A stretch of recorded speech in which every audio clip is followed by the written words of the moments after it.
Good morning class.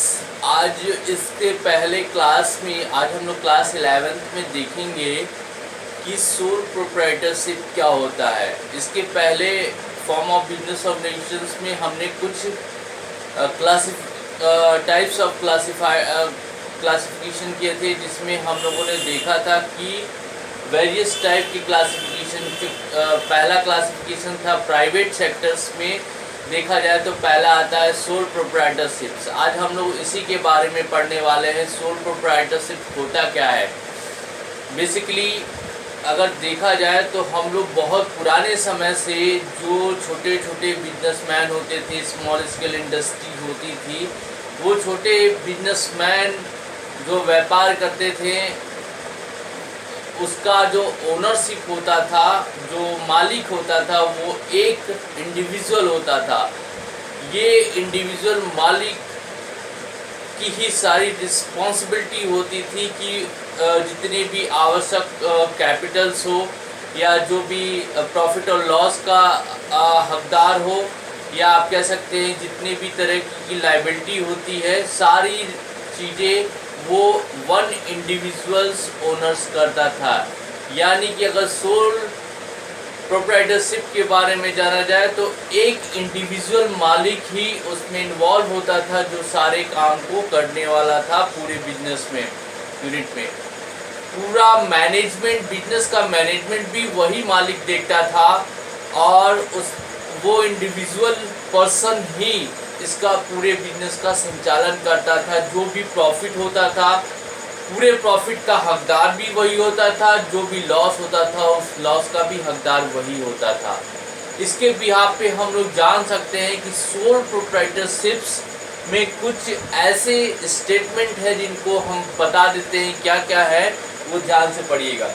The sole trade is the form of business. Sole trade का मतलब होता है जो बाइंग एंड सेलिंग एक्टिविटी होती है, उसको ट्रेड कहा जाता है। तो सोल ट्रेड ऐसे बिजनेस को कहते हैं which is established by single individual. ऐसे में सिंगल इंडिविजुअल पर्सन होता है। यहाँ पे हमने आपको बार बार ओनर कह के बताया है, यही सिंगल इंडिविजुअल पर्सन ही ओनर्स होता है। ही इन्वेस्ट्स द नेसेसरी कैपिटल्स। जो इंडिविजुअल पर्सन्स जो नेसेसरी, जो आवश्यक कैपिटल होते हैं, वो लगाते थे इसमें।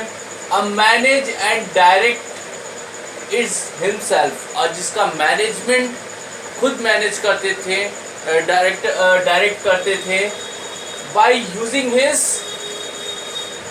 इंजीनिटीज and is the himself responsibility. जिसमें वो खुद ही इसको रिस्पॉन्सिबिलिटी भी खुद ही लेते थे। चाहे वो लॉस होगा उसका भी रिस्पॉन्सिबिलिटी उनके ऊपर आता है, चाहे प्रॉफिट होगा उसके ऊपर भी रिस्पॉन्सिबिलिटी आता है। For the profit and loss such the businessman is called the sole traders. इस तरह के बिजनेसमैन को हम लोग सोल ट्रेडर कहते हैं। And such a trader is known as the sole trader. इस तरह के ट्रेडर को भी हम लोग सोल ट्रेडर कहा जाता है। तो सोल ट्रेडर के बारे में आपको पता चल गया होगा कि वन इंडिविजुअल पर्सन जो बिजनेस करता है, चाहे वो प्रॉफिट लॉस का हकदार हो, चाहे वो कह सकते हैं सारी लायबिलिटी हो या रिस्पॉन्सिबिलिटी हो, खुद ही बियर करता है, उसको हम सोल ट्रेडर कहते हैं। ज़्यादातर केसेस में इनके लिए कोई भी लीगल फॉर्मेलिटीज़ नहीं की जाती है, कोई रिटेन स्टेटमेंट नहीं की जाती है, क्योंकि लीगल फॉर्मेलिटीज़ वहाँ ज़रूरी होती है जहाँ प्रॉब्लम क्रिएट होते हैं, जहाँ विवाद क्रिएट होते हैं। सोल ट्रेडर्स में वन इंडिविजुअल ओनर होने के नाते इसमें किसी भी तरह का विवाद नहीं होता है, इसलिए इसमें कोई लीगल फॉर्मेलिटीज़ करने की ज़रूरत नहीं होती है। आइए हम लोग देखते हैं क्या है कि इस तरह के बिजनेस यूनिट को करने से क्या क्या गुण हमें होते हैं, यानी कि कह सकते हैं फीचर्स ऑफ सोल ट्रेडर के क्या क्या ऐसे बेनिफिट्स हैं। इसमें देखा जाए इंडिविजुअल्स ओनर्स होने के नाते हमें किसी को ना शेयर देना पड़ता है, ना किसी की हिस्सेदारी देनी पड़ती है। कोई हमसे ना पूछ सकता है कि आपको क्या कितना प्रॉफिट हुआ, कितना लॉस हुआ। इस तरह का कोई भी विवाद नहीं होता है इंडिविजुअल ओनर्स में।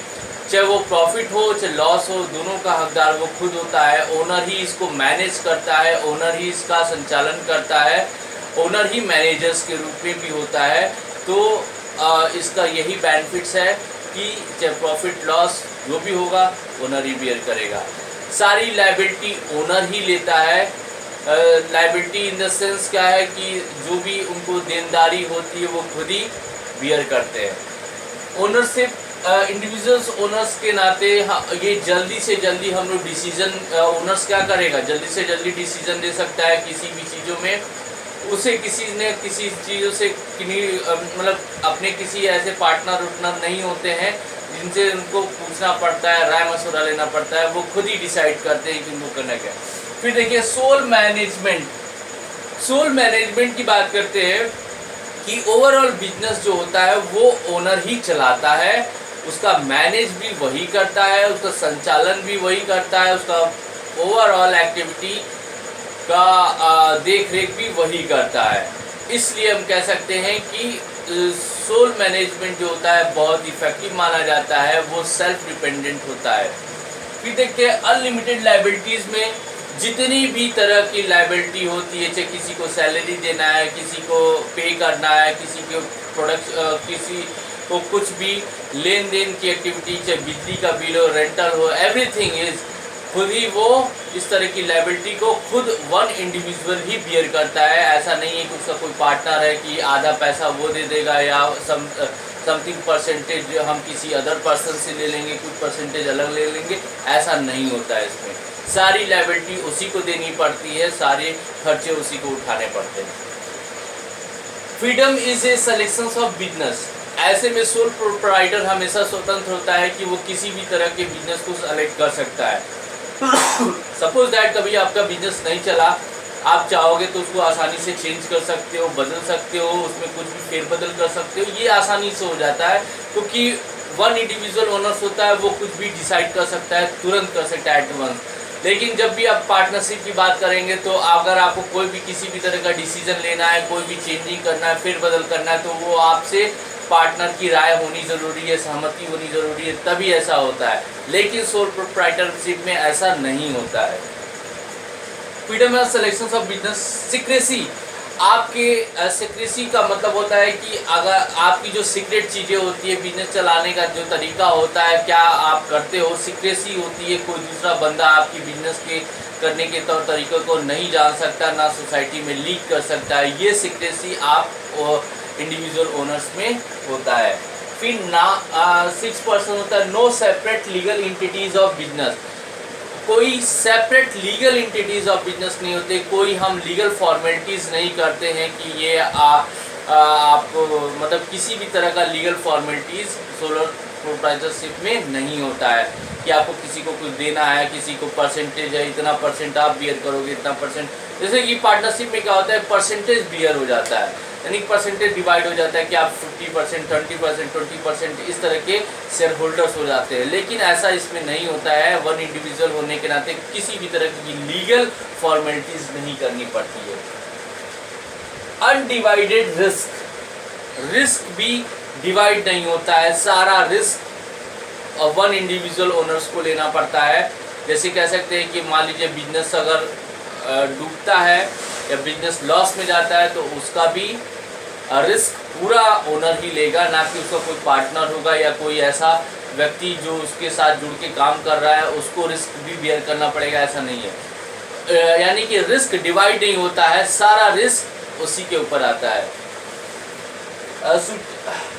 सुटेबल्स for the some special form of business. अब इसमें कुछ ही फॉर्म ऑफ बिजनेस के लिए सूटेबिलिटी मानी जाती है, सारे तरह के बिजनेस के लिए सूटेबिलिटी नहीं होती। यानी कि अगर सोल प्रोप्राइटरशिप का बिजनेस करना है तो हर तरह के बिजनेस को आप नहीं कर सकते हैं। उसमें कुछ ही ऐसे बिजनेस होते हैं जो कि सोल प्रोप्राइटरशिप के बिजनेस के लिए आप कर सकते हैं। यानी कि बड़े पैमाने पे अगर कोई लार्ज स्केल इंडस्ट्री अगर आपको डालनी है तो सोल प्रोप्राइटरशिप में ये पॉसिबिलिटी नहीं है। हाँ, स्मॉल स्केल इंडस्ट्रीज़ है, छोटे छोटे कंपनीज़ हैं, छोटे छोटे इंडस्ट्रीज़ हैं, वो पॉसिबिलिटी है, लेकिन हर तरह की चीज़ों में नहीं पॉसिबिलिटी है।